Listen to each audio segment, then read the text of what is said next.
How's it going, friends? I gotta turn this off. This is too noisy. Here, it's too noisy. Is it gonna show? Okay, yeah. This is a crazy little amp. Look at this. It's a panoramic. I don't know if that's Japanese or what. I think it might have. Is it old Magnetone? I have no idea. It's some old amp I've had forever. I don't know what it is, but it's cool. And Marshall loves to play his bass through it.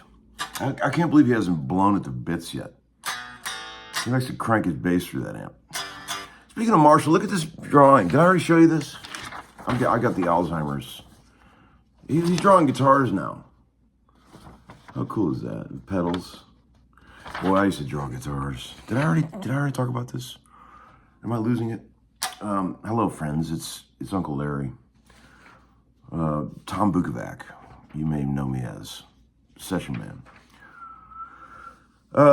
Just wanted to say hello, check in. I know I've been putting up a lot of videos lately, but the session week is very slow. So I've got time on my hands to spread the word about how cool guitar is to the masses. Man, I had a great time last night. I went out to see Guthrie and at his 45th birthday party. The young spring chicken he is. 45, man. Boy, I remember 45. It's a distant memory, but I remember it. But man, what a great turnout. Lots of sweet, sweet people there. Dear Ebo came out and Greggy Voros, and man, it was just great. I saw Kenny Greenberg and so many people. Jack Rush was there, and I got up and played one song with this little organ group that was there. Uncle Larry tried to morph into R&B guy, but he's not really an R&B guy. I don't even really know the changes to all these songs. I'm a bit of an R&B poser, as you would say. A bit of a poser. But man, we had a good time. And, yeah, it was a really good hang. Lovely, lovely people. Guthrie's just got such a great little scene cooking up there at the Underdog in East Nashville. And the guy that owns the Underdog, Cal, is just the sweetest guy. Him and his dear wife behind the bar. It's a really good hang. If you guys are looking for a cool place to hang out when you come to Nashville, you got to go to the Underdog. It's great. And also 3rd and Lindsley, which you guys know I love that place. Those are my two favorite grown-up bars. You know, because I don't get out much. I'm not in any way acting like I know what the nightlife scene is in Nashville. It would be the worst imposter thing for me to say. I don't know shit about it. People always ask me, where should I go? I have no idea where to go. I didn't even know that the whole WeHo section of Nashville existed until recently. That's how much I get out. So, you know, all right, let's get into some BCB action. Homeskoolin episode 274 here. We're really getting up there. We're getting to 100,000 subscribers, you know. I wonder if, oh man, what if I got right to 100 and then I just retired? Never did another video. Went out in total mystery. Wouldn't that be cool? That'd be pretty cool. I like mystery. I like when people do unexplainable things that no one really knows why they do it. I think that's really cool. Like I think stuff like DB Cooper is cool, and like, you know, I like people that don't call people back and they live in total mystery. Like no one knows what they're doing. I like that. I think it's cool. It's an element of the long gone past that I really miss. See, I loved when you were a kid and you look at the album cover and you had no idea what the band even looked like, but you loved the music, right? Now, in this day and age, you can find out what all your greatest favorite artists had for lunch today. It's taking away some of that great mystery. I keep telling my friends, like I keep telling Ebo, I'll say things like, Ebo, you want to go into the next level as an amp builder? Stop calling people back. Remember like when Dumble would do that, or that guy that made those silly projector amps, the film projector amps? Like his amps were really ordinary, but they got to be famous because he wouldn't call anybody back. And all the hipsters that wanted one had to wait in line for this mysterious guy to ever call them back about building an amp. See, that's the kind of shit that people got to do out there. There's too much immediacy in this world, you know. You want something, you call them, you get it. People miss mystery, and I think like wondering, like say if Ebo, you know, started drinking heavily, which he never would, and just stop calling people back, then everybody would want his gear, and he'd be, oh, he called me back. I've been waiting for months, you know. But he'll never do that because he's, you know, he's a straight businessman, and he's trying to do the right thing. But man, it was so great to hang out with him yesterday. I love that boy. I don't get to see him enough anymore, but it's great. He's a total local legend, Ebo. Everybody knows him and loves him. He's great. So yeah, you know, like let's get into some VCB. Let me put the glasses on for this, the corporate eye, because I can't see anymore. Hey Larry, I notice you love Epiphones. Tell us more about Epiphones. Man, I do love Epiphones. I think my love of Epiphone guitars I trace it back to my like a lot of things that I love about vintage guitars, to my friend Bubba, who taught me about Epiphones. Epiphone. He calls them Epiphones. He always pronounces the Epi, because that was the guy's name. Epi Stathopoulos, who started the company before they got bought out by Gibson.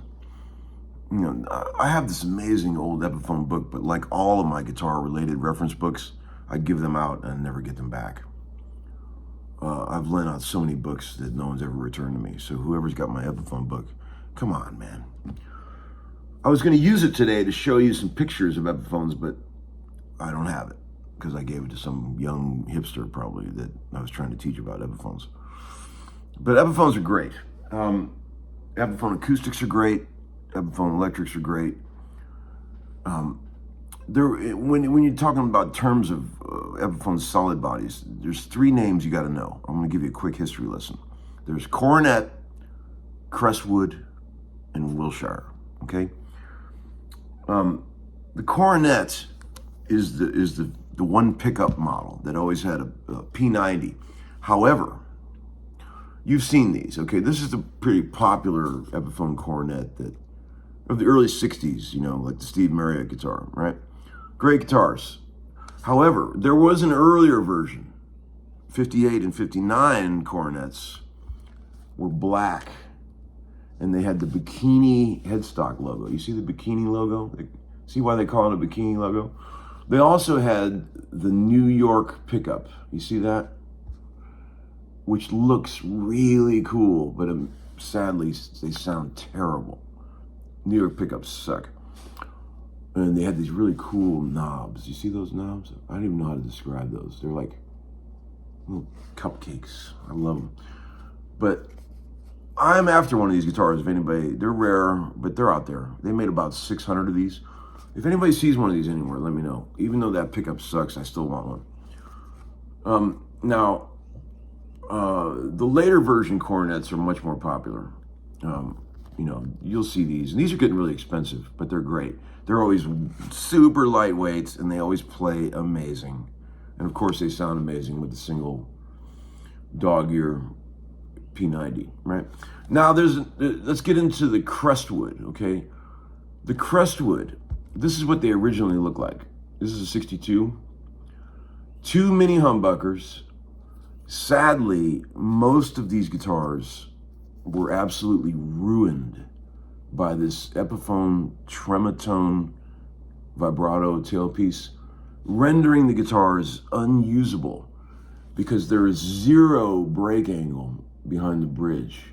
So any Crestwood with this trematone vibrato, as cool looking as they are useless. There is no break at all. I cannot believe they even shipped these out like that. So you guys know that Crestwood that I play, right? I've got it right here, I'll show you. The reason I bought this guitar is because I was hunting a Crestwood that somebody had already taken the trematone off of. Thus, the holes and all the extra bullshit. See, this guitar is all refinished, additional pick guards, but I added this horseshoe Bigsby. Now, if they would have designed the Crestwood with this configuration, this is basically all people would have played back in the 60s. These pickups are amazing, and if they would have built it with the horseshoe Bigsby, or even just a stop tail, everyone would have used these. They would have been iconic. Now, so let's get into the Wilshire.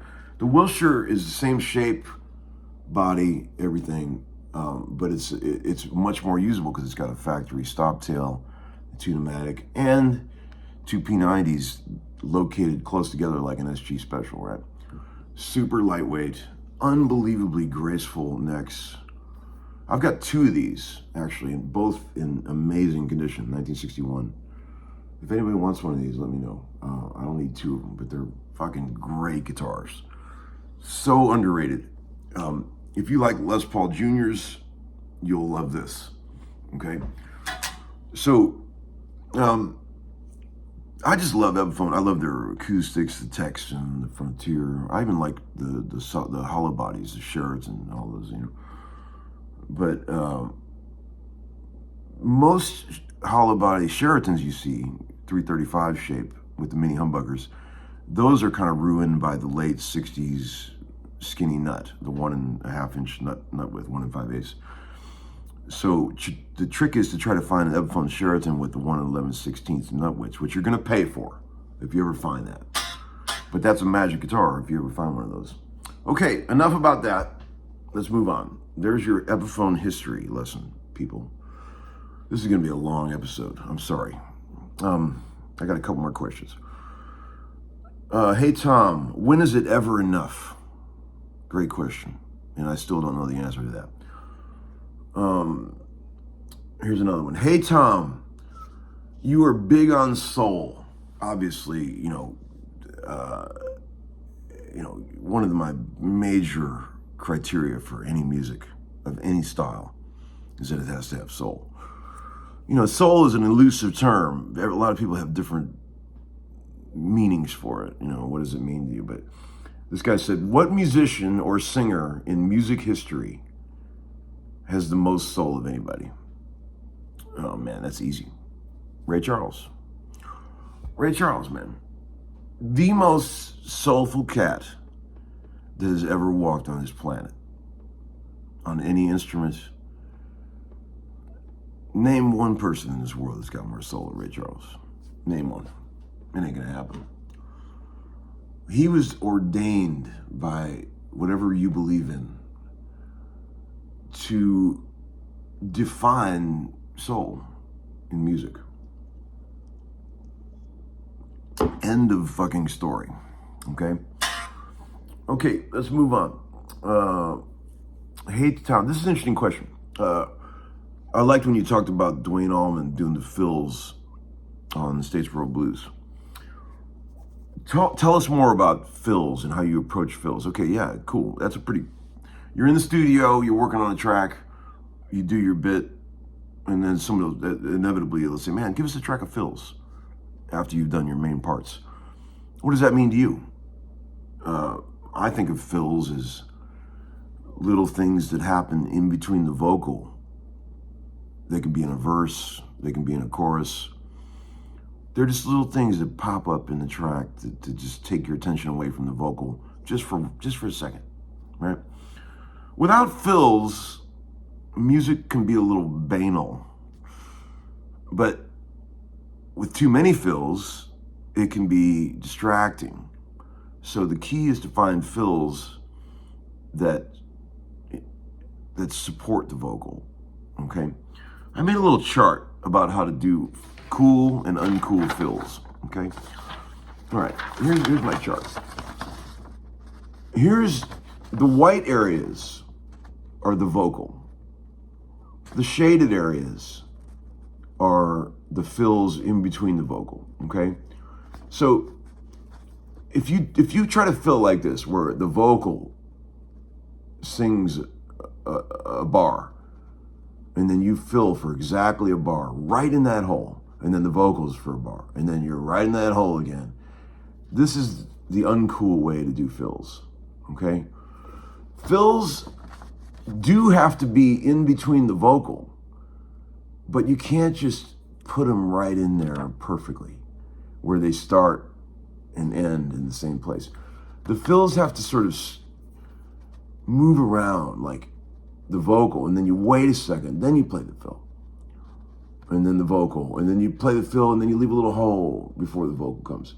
And then the third fill, you might actually play over the vocal just a little bit. They have to be different lengths. They can't just be vocal, fill, vocal, fill, vocal, fill. It's got to be a little blurry, you know, how you put the fills in there. You see what I'm saying? Sometimes no fill. Like do 2 fills and then nothing. You can't, if it's too predictable, if it's just, you know, boom, whack, boom, whack, boom, this is bullshit. Nobody wants that. It's so white, for lack of a better term. So there you go. The approach to fills. I mean, if you want to learn how to do fills, go back and listen to that Statesboro Blues thing again. There you go. Everything you need to know. He's all over the place. Sometimes he's with the vocal. Sometimes he's completely answering the vocal. It's just fucking great. Whatever you, if you can get in that range, you're doing pretty good. Shout out to Carl Weathers. 76 has moved on, as you've probably heard. We were talking on the way to school this morning with the boys. I was like, my son's, his all-time idol is Sylvester Stallone. We watched a little video where Sylvester's talking about the loss of Carl Weathers and how wrecked he is about it. Pretty heartfelt. And man, he was a former Oakland Raider. Big part of those movies, man. You could tell that Sylvester Stallone really loved him. So rest in peace, Carl. See you soon. Okay, guys, have a great day. And music's cool, ain't it? All right.